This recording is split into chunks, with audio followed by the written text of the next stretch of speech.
Assalamualaikum warahmatullahi wabarakatuh. Jumpa lagi di Tren Tegal. Isu yang menarik di pemberitaan berbagai media, baik cetak maupun elektronik, terkait dengan salah seorang ustadz, tetapi wajahnya dibikin seperti wayang. Nah, awal kisah adalah saat seorang ustadz tadi ditanya oleh salah satu jamaah yang terkait tentang wayang. Ya, kalau kita lihat wayang, kebetulan saya punya komunitas sastra wayang Balo-Balo. Balo-Balo adalah kesenian khas asli Tegal, Jawa Tengah. Tapi kondisinya sekarang mati suri, mati sungkan, hidup segan. Karena apa sahabat? Tidak ada yang nanggap. Nah, sehingga ketika tidak ada yang nanggap, ya alamat hampir semua para pengrawit, tukang kendang, bahkan sampai tukang gong atau sinden pun kembang kempis dalam kehidupan ekonominya. Karena apa? Ya itu tadi, tidak ada yang nanggap, sehingga tanggapan di era pandemi ini takut menjadi kerumunan yang mengakibatkan yang mengundang hajat atau si hajat ini takut dikenakan undang-undang kekarantinaan. Karena ada salah satu tokoh di Tegal yang sudah divonis bersalah akibat hajatan. Nah, karena diduga terjadi kerumunan massa sehingga mengakibatkan sangat sulit dicegah terkait tentang penyebaran corona. Itu beberapa tahun yang lalu. Dan sekarang rame tentang wayang. Nah, salah satu ustadz tadi yang sekarang disudutkan, bahkan dilaporkan oleh sekelompok orang. Tapi anehnya ada seorang ustadz yang populer juga kemudian mengundang salah seorang tokoh wayang, tokoh dalang. Dan dalang ini sekarang menjadi pro dan kontra. Sebenarnya apa sih dalang, piwudar, piwulang? Ya, dalang sendiri adalah orang yang pandai cendekia, yang harus bisa menyampaikan tentang makna sesungguhnya tentang ajaran-ajaran filosofi Jawa. Ya, karena dalang adalah sosok terpelajar, maka diharapkan dari mulut dalanglah menjadi teladan, tontonan maupun tuntunan. Ya, sahabat, kalau kita bicara wayang, nah, saya punya tokoh pewayangan. Nah, ini yang disebut Ki Semar. Tokoh ini nggak mungkin ngomong kasar. Assalamualaikum, tutuku. Nah, begitu. Antara lain. Karena apa? Tokoh Semar itu diibaratkan menjadi sang guru, romo yang bisa ngandani, memberikan nasihat kepada anak-anaknya. Biasanya tokoh Semar ini selalu memberikan nasihat terbaik apabila terjadi gonjang-ganjing di negara Ngastina. Ya. Kemudian Punakawan, Semar Gareng Pitruk Bagong iku lucu, yen ku demam turung-turung mesti guyu. Nah, ada satu syair bahwa kelompok Semar ini memang dan teman-temannya Punakawan bahkan pernah menjadi tokoh idola. Semar itu menjadi penasehat bagi anak-anaknya. Nah, ini pun nasibnya sama. Dulur-dulurku, yuk pada kumpul. Iki lho pene, kumpul.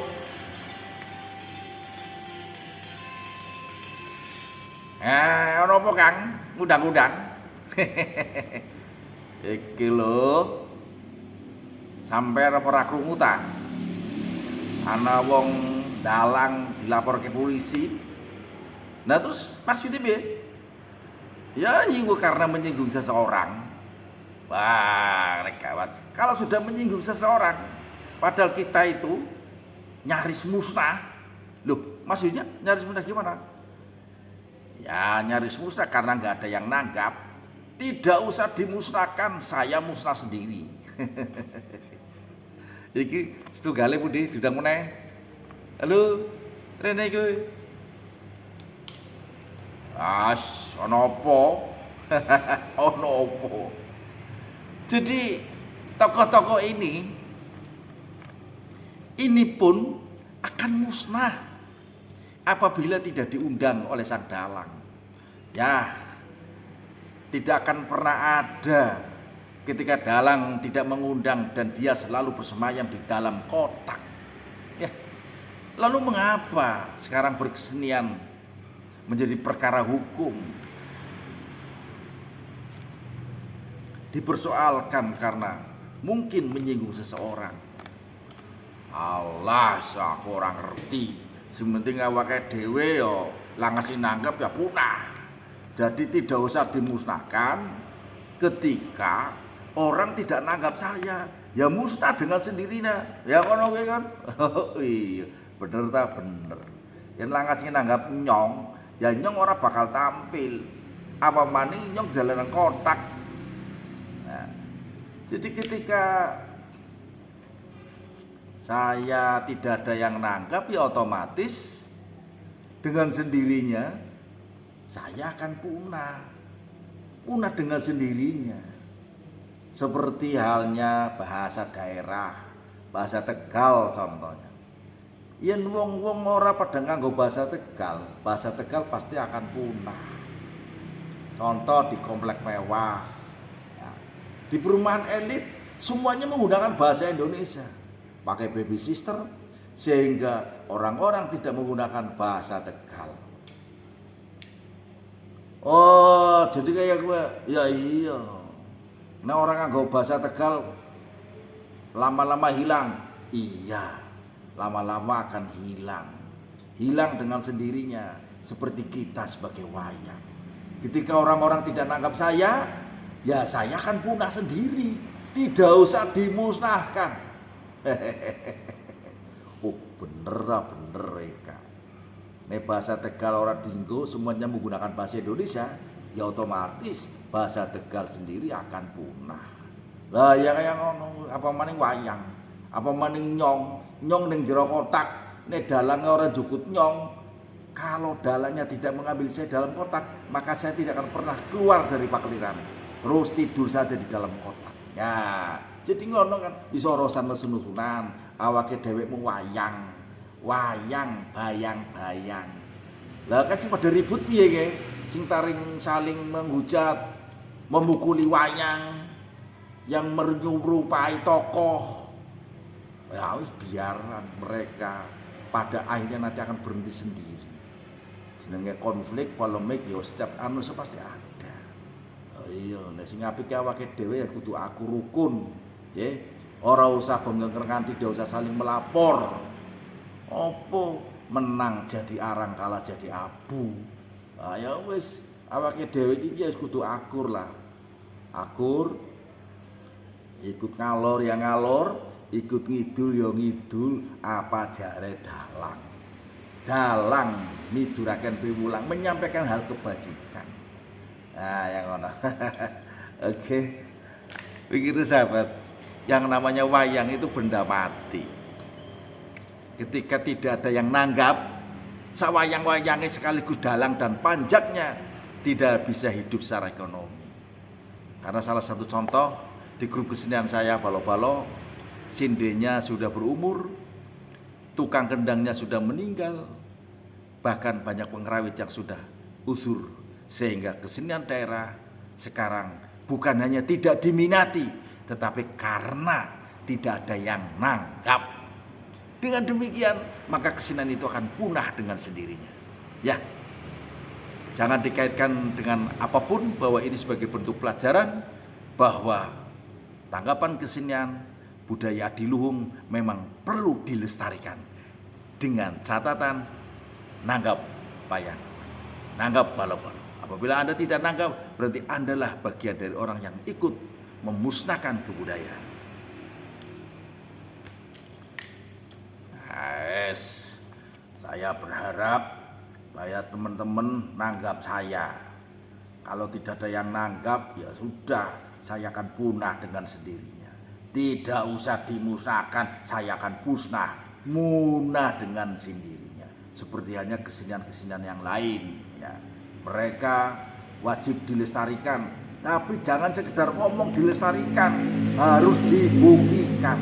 Nanggap saya, menghidupi saya, karena saya bukan pengemis, saya bekerja menjual kreativitas. Begitu. Jadi silakan tidak usah berpolemik, tidak usah saling melapor kepada kepolisian, karena sekarang zamannya hati-hati.